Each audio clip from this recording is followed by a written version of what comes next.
Philippines की राजधानी Manila में क्रॉप्स लाइफ एशिया के बैनर तले 17वें pan Asia farmers exchange programme का आयोजन किया गया। इस सम्मेलन में FSII यानी federation of seed industry of India के अलावा जापान, चीन, ताइवान, वियतनाम, मलेशिया, इंडोनेशिया और सिंगापुर जैसे देशों से आए किसानों, कृषि वैज्ञानिकों और शोधकर्ताओं ने कृषि के क्षेत्र में जैव प्रौद्योगिकी के इस्तेमाल पर नवीनतम जानकारी साझा की। Is crossed or hybridized with a local variety, local popular variety actually, to produce the commercial variety of golden rice. GM salmon is also in the market already. स्वास्थ्य और पर्यावरण पर GM क्रॉप्स के प्रभावों को लेकर सिंगापुर की कृषि वैज्ञानिक डॉक्टर सानी तबाबा ने कहा कि GM फसलें पारंपरिक फसलों की तरह ही हैं। Over the years, farmers all over the world have been planting these crops because these crops have enabled them not only to reduce their inputs to farming, thereby reducing the cost and improving their profit, for example. GM फसलें यानी genetically modified फसलें वे फसलें होती हैं जिनके DNA को genetic engineering के माध्यम से वैज्ञानिक रूप से बदला गया होता है। इन फसलों को उगाने का मुख्य उद्देश्य उनकी गुणवत्ता में सुधार लाना, उत्पादन बढ़ाना और उन्हें विभिन्न प्रतिकूल परिस्थितियों जैसे कीट, रोग, सूखा और कीटनाशकों के प्रति प्रतिरोधी बनाना होता है। जैव विविधता पर GM फसलों के प्रभाव पर council for biotechnology information Japan के महासचिव डॉक्टर इस्कामा गाई ने बताया कि इन फसलों को इतना नियंत्रित किया जाता है ताकि वातावरणीय विविधता पर इसका असर न पड़े। GM फसलें बहुत पौष्टिक हैं और परंपरागत फसलों की तरह ही हैं।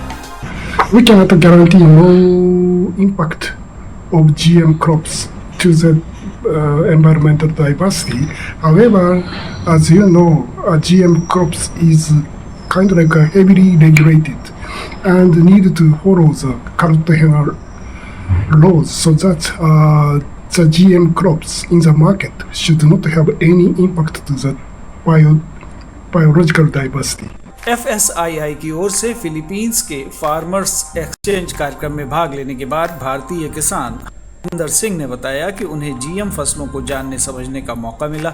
साथ ही उन्होंने मक्का के प्रभावशाली परिणाम को भी अपनी आंखों से देखा। हमने जब यहाँ पे विजिट किया फार्म तो हमने देखा कि यहाँ पे जिनमें फारोधी जो वो था जीन डाले हुए थे GM मक्का में, उसमें बिल्कुल 1% भी अटैक नहीं था और वहाँ पे जो वो बिल्कुल बहुत ही अच्छी फसल खड़ी थी।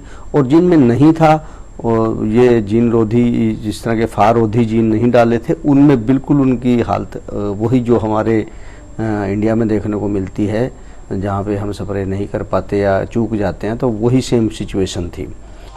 नालंदा जिले की किसान संगीता देवी हरियाणा गई थी। वहाँ उनकी मुलाकात हरविंदर से हुई। वहाँ से आलू के GM बीज लाईं। अब उनकी फसल अच्छी और रोग मुक्त होती है। तो हरविंदर भैया हमें बीज उनका हम खेत पर प्लॉट पर जा कर के देखे, बहुत अच्छा था और हमें बताया कि मेरे यहाँ से जो भी बीज लीजिएगा दीदी उपज बहुत अच्छा देगा, क्योंकि उनके यहाँ का बीज में वायरस नाम का शिकायत नहीं है। जनसंख्या के साथ प्रदूषण भी बढ़ रहा है। दूसरी तरफ विकास के नाम पर उपजाऊ जमीन लगातार घट रही है। जलवायु परिवर्तन की वजह से किसान कभी सुखाड़ की मार झेलता है तो कभी बेमौसम बारिश का दंश। प्रत्येक किसान का सपना होता है कि उसके में अच्छी पैदावार हो, आर्थिक लाभ मिले और साथ ही पौष्टिक अनाज की उपज हो। ये सभी कुछ कृषि में जैव प्रौद्योगिकी के इस्तेमाल से संभव है। नालंदा से कुमार प्रशांत के साथ ब्यूरो रिपोर्ट, दूरदर्शन समाचार, पटना।